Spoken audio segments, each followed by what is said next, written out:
Yo,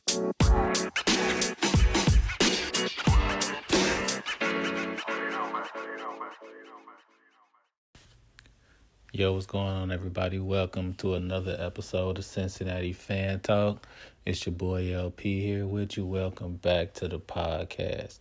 As always, you can catch up with us and interact with us on the socials.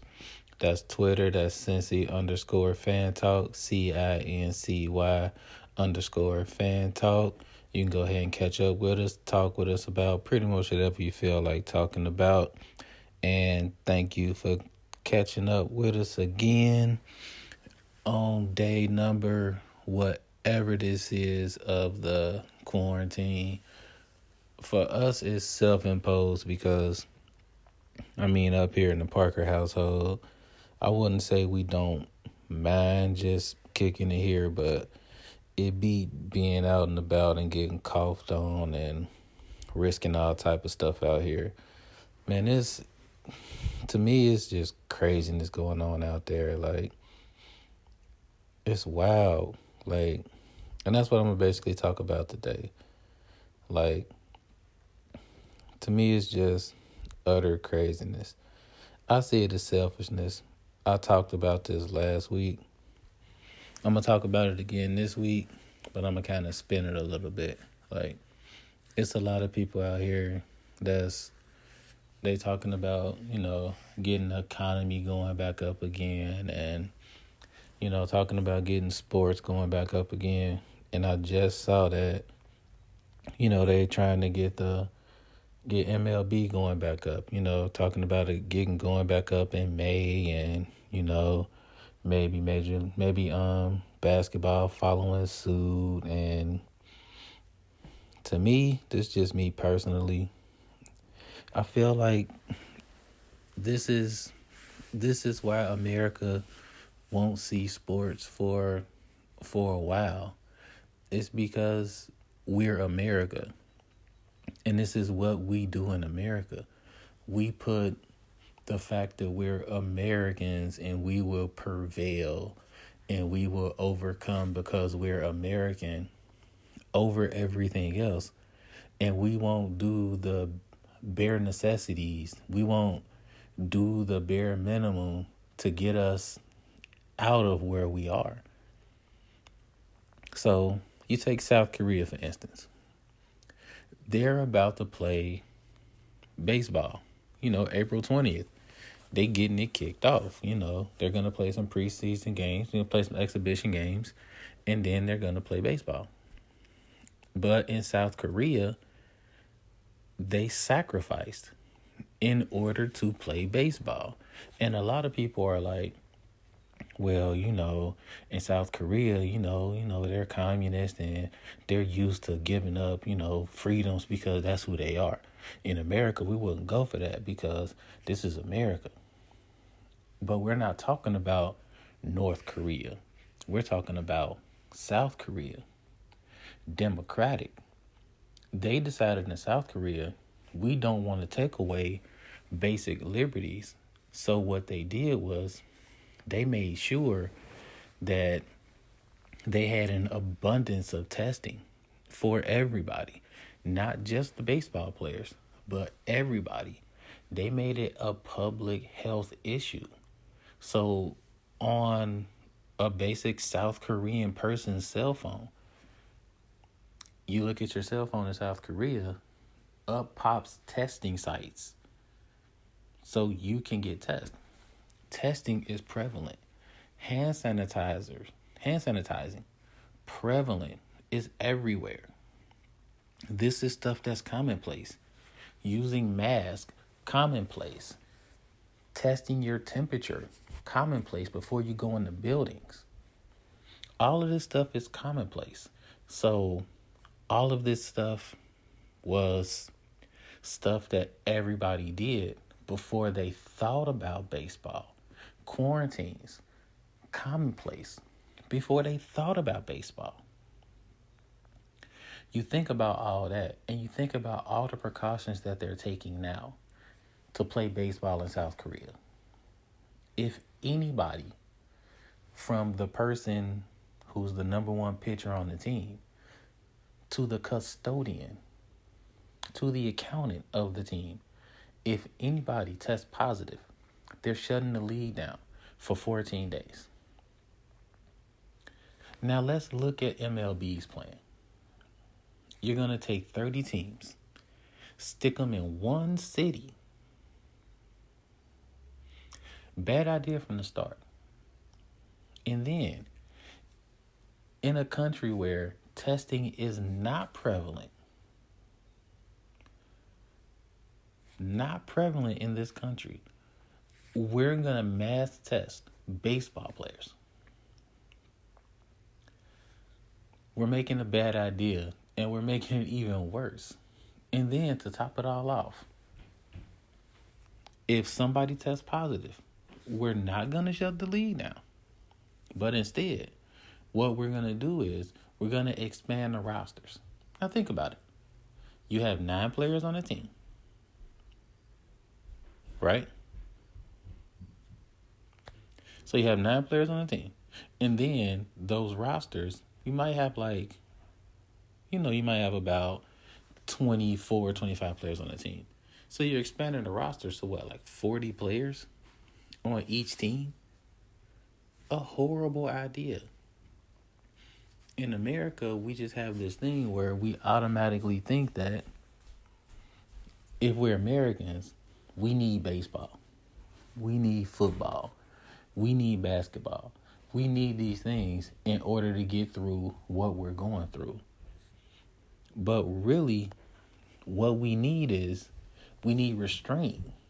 What really needs to happen is we need to buckle down, we need testing, and we need to stay away from each other, and we need to get through what we're going through now in order to have baseball, in order to have football, in order to have basketball.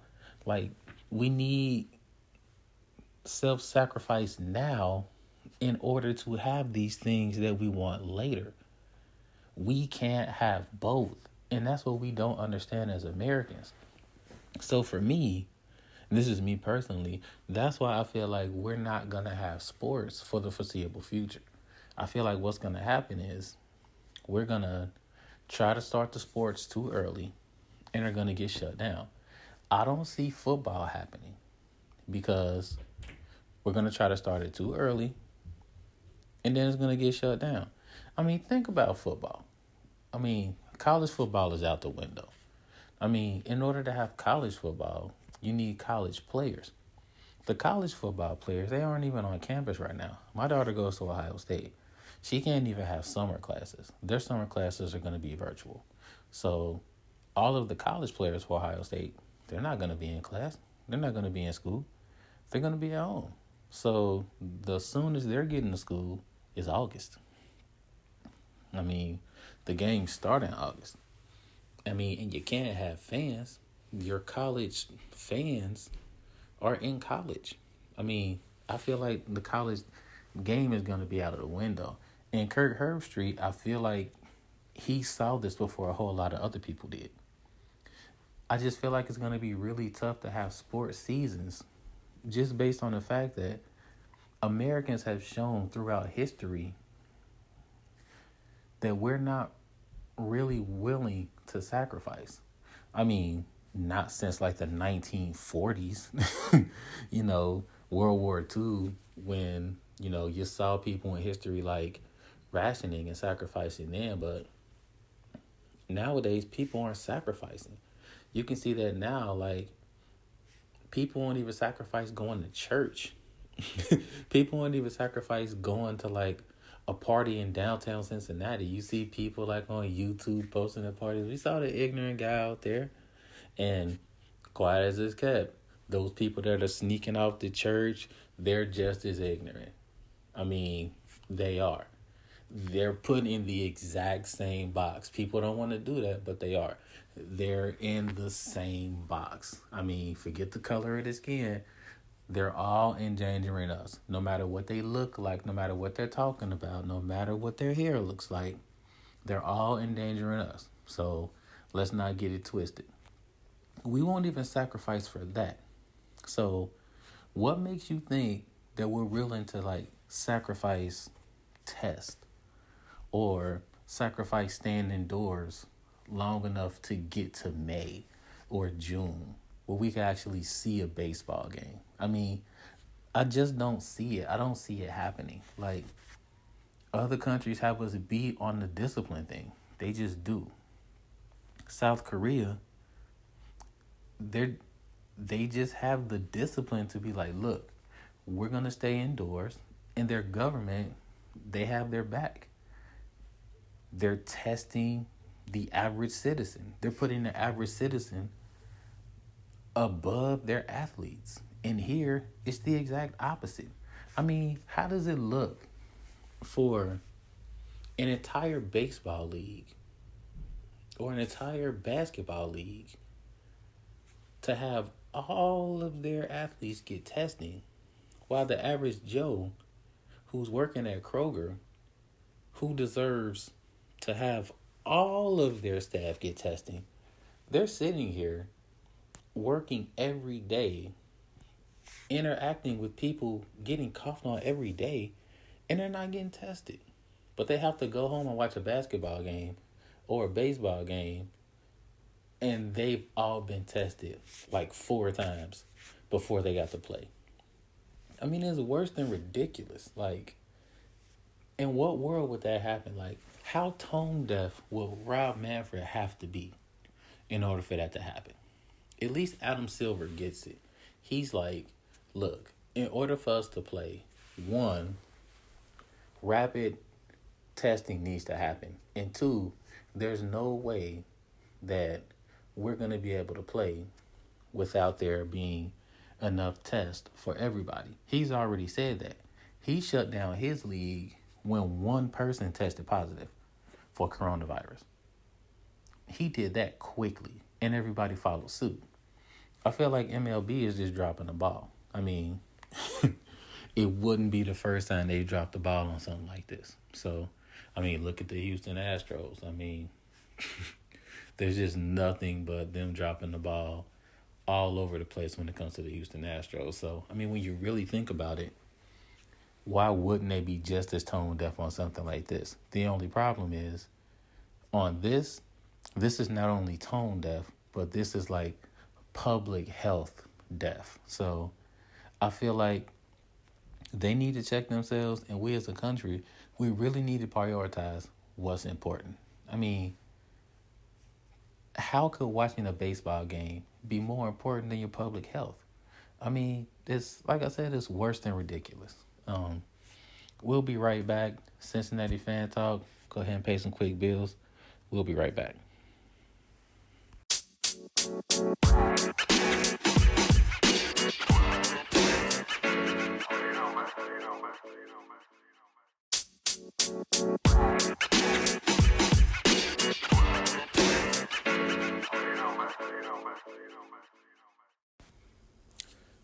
Yo, we back here with Cincinnati Fan Talk. As always, catch us on Twitter, catch us on that social. That's Cincy_Fan Talk, CINCY_Fan Talk. As far as my last segment go, basically, the only thing I was really saying is I'm down with sports. Like, I'm definitely ready for sports. I'm tired of seeing like the 1985 Eastern Conference semifinals on my television between like two teams that I definitely forgot about, and I was like, I'm big on like basketball, and I forgot about those two teams. So I'm definitely ready to see like live sports, but I just want to see it done the right way. I want to see it brought back safely. I don't want to see like a million tests being given to athletes when we need those tests for like our communities. So, I mean, I just want to see it done correctly. I want to see the athletes getting taken care of. Like, I don't want to see them like being brought into unsafe conditions when they can be at home with their families. I mean, I just want to see it brought back safe. I don't want to see them put in harm's way when we can't see them live. Like, we can't go to a sporting event. So if it's not safe for us to go, why would we have them there playing? If it's not safe for us to watch live in the event, why are we having them play?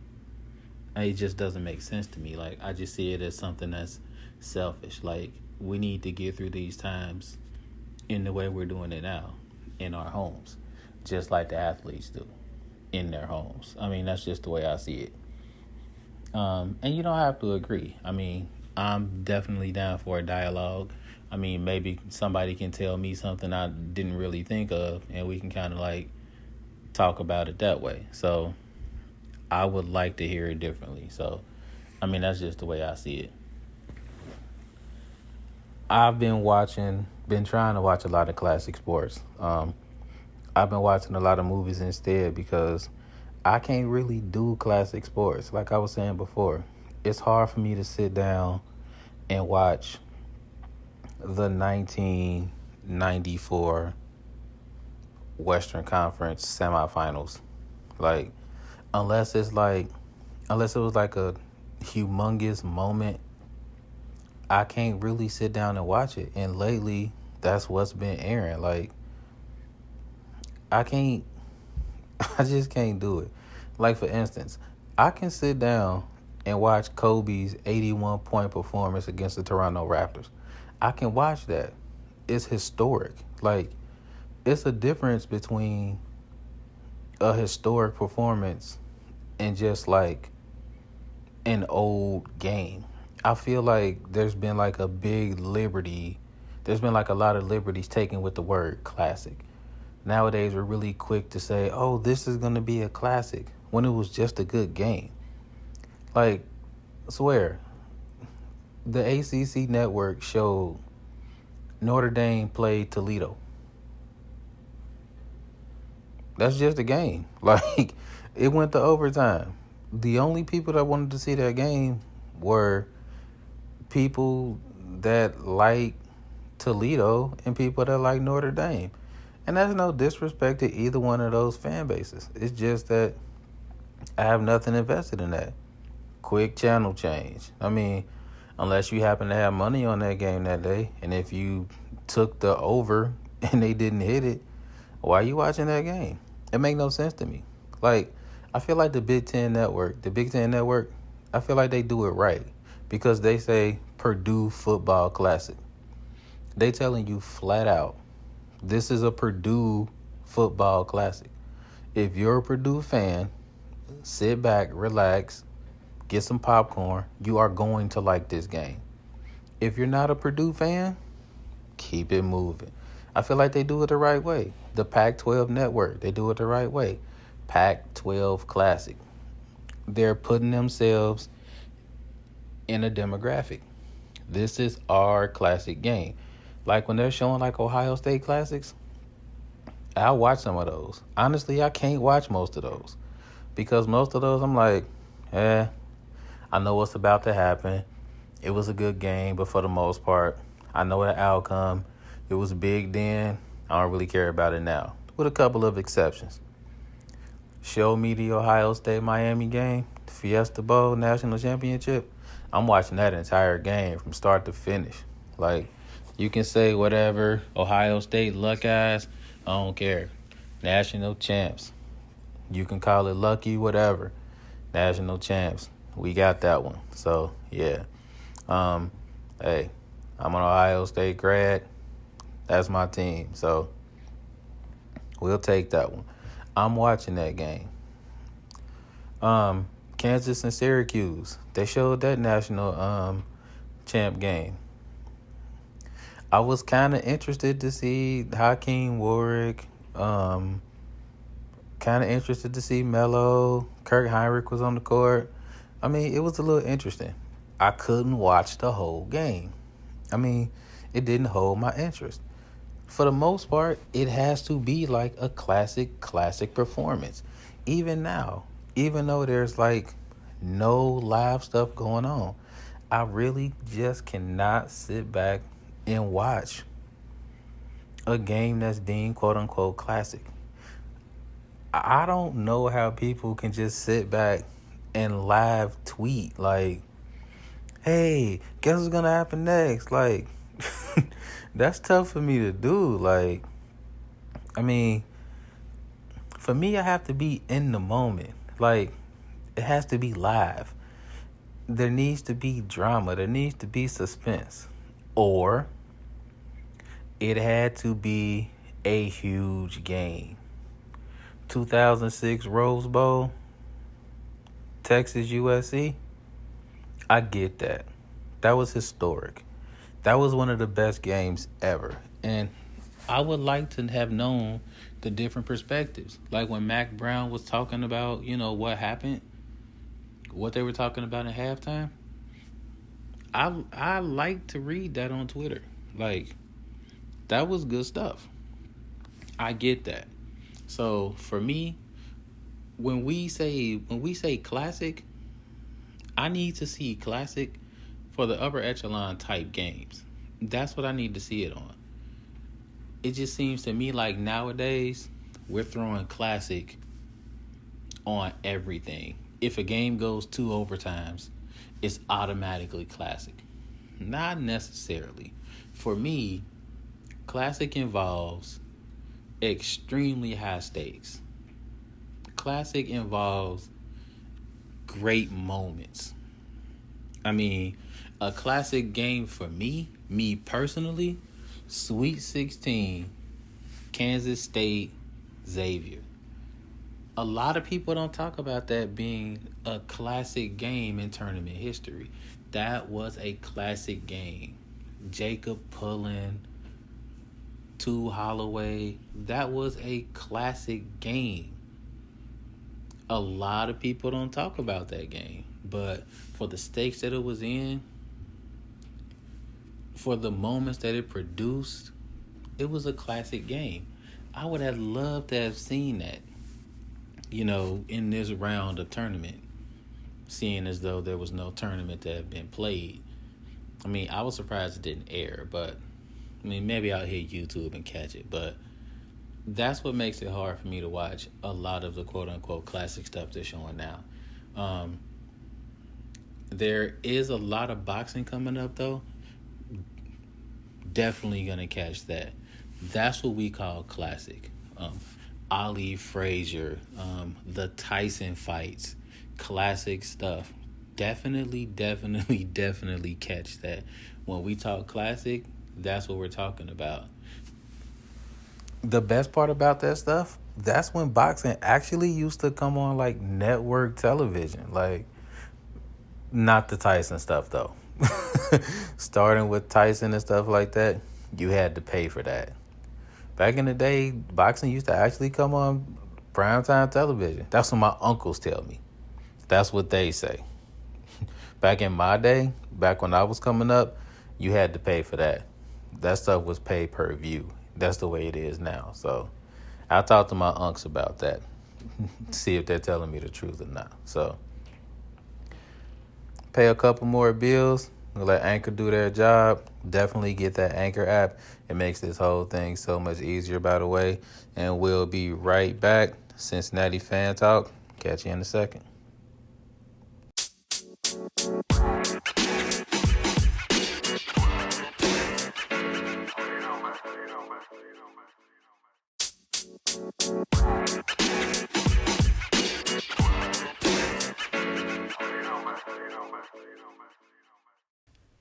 Hey, welcome back to Cincinnati Fan Talk. Catch us on Twitter. That's CINCY_Fan Talk. Make sure you catch us on there. Socialize with us. Talk about the non-sports going on. Maybe one day talk to us about the sports that's going on. If you haven't heard, HBO has given up all of their stuff for free. That's right, it is for free. I know a lot of people have cut the cord, so maybe you gave up HBO a long time ago.